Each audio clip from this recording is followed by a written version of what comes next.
Klaus, look at this. I have a new tank, the German Mauerbrecher. That Tier 8 super heavy premium tank, the new premium in the game. And as always, I'm going to show you my first game in this thing and give you the Klaus Kellerman no bullshit opinion on whether this thing is great or a piece of shit. And it's the Mauerbrecher, which in German I think translates into ball breaker. I believe that's the translation. And I think that maybe Wargaming is breaking our balls trying to sell us this thing. But without you know, a big huge garage review of it, let's just get right into the game and I'll tell you everything you need to know about this thing. Basically, it's a super heavy, quote unquote. So it has the characteristics of the super heavies. It's big and slow. Okay, it's big and slow, yeah, it's big and slow. It's big and fucking slow. Look at this. The Lowie's passing me. The whole team's passing me. And I'm here on this, what is this, Fisherman's Bay or whatever it is, and I'm going to go down to the Horn. At least that was my initial plan. But let's talk a little, because it'll take me forever to get there. Let's talk a little bit about this thing. It's pretty much a clone of the VK101P, which is the Tier 8 German super heavy you can already grind for free on the tech tree. Supposedly, it's heavier, and it kind of looks the same except the turret's near the front, but it's different in many ways. The Tier 8 one that you can just get for free from the front is a beast as far as armor goes.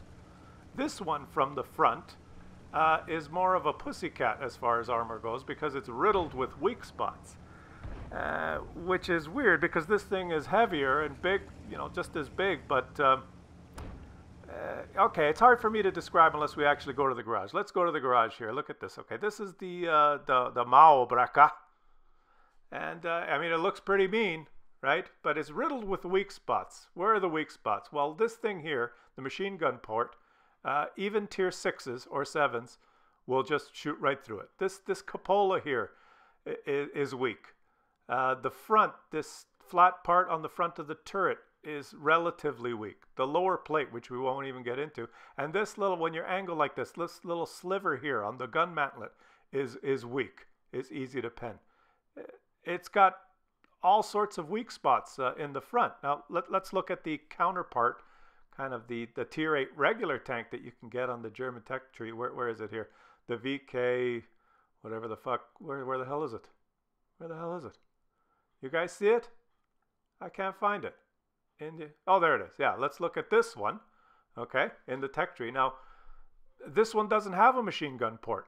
It has this unpenetrable upper plate with no machine gun port. It has smaller front pieces of the turret there because the turret's angled. It still has the lower plate, but now the cupola here is really strong. It's still over 200 millimeters. This thing from the front or angled like this is a beast. It has almost no weak spots except for the lower plate. But the Mauerbrecher breaks your balls because you've got that machine gun port, you've got that this machine gun port here, and this turret, whatever, this little sliver here, all easy to pen. Yeah. So okay, so you're slow and you have a kind of shit frontal armor. As soon as people figure out where to shoot you.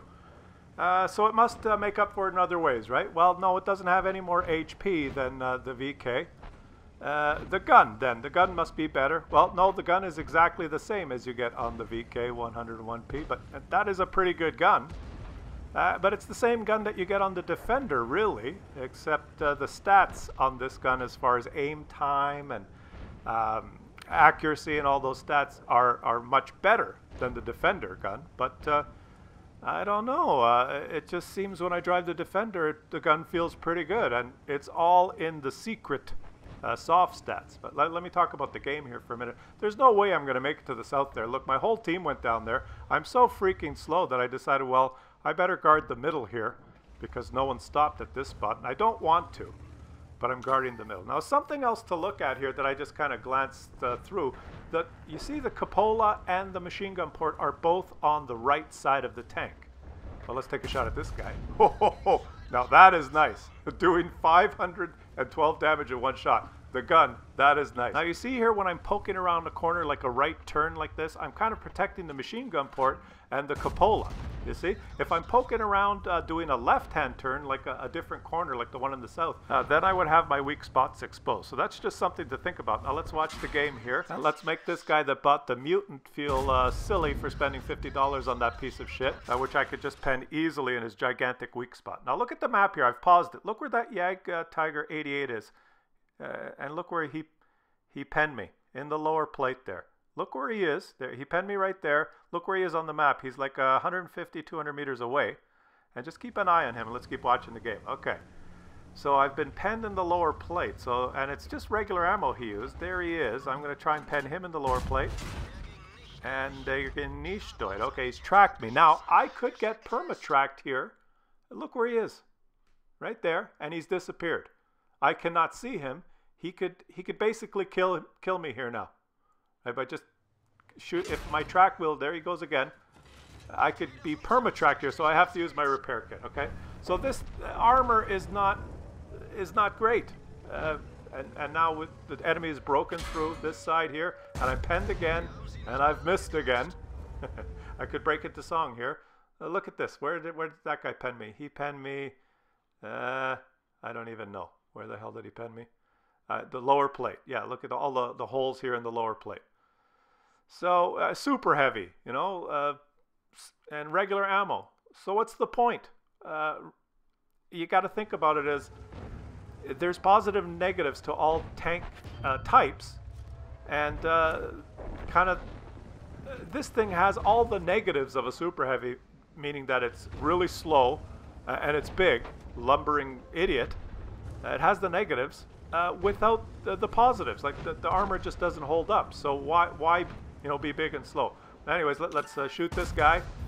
Oh, nice shot into his lower plate. I'm just going to try and back up here because I can't tank. I cannot really bounce shots if someone knows what he's doing. I could try and side scrape here, but the turret's in the front, so that's not going to work. I'm just going to go in and take another shot, trade with this guy because I do more damage. Let's give him 500 and take 240 in return. Now let's see, where did he pen me? He penned me in the lower plate again. There you can see all the shots right through there, like cheese. Yeah. Now let's keep watching this game. Let me talk about the gun a little bit. Like I said, the gun is basically the same as you get on the Defender.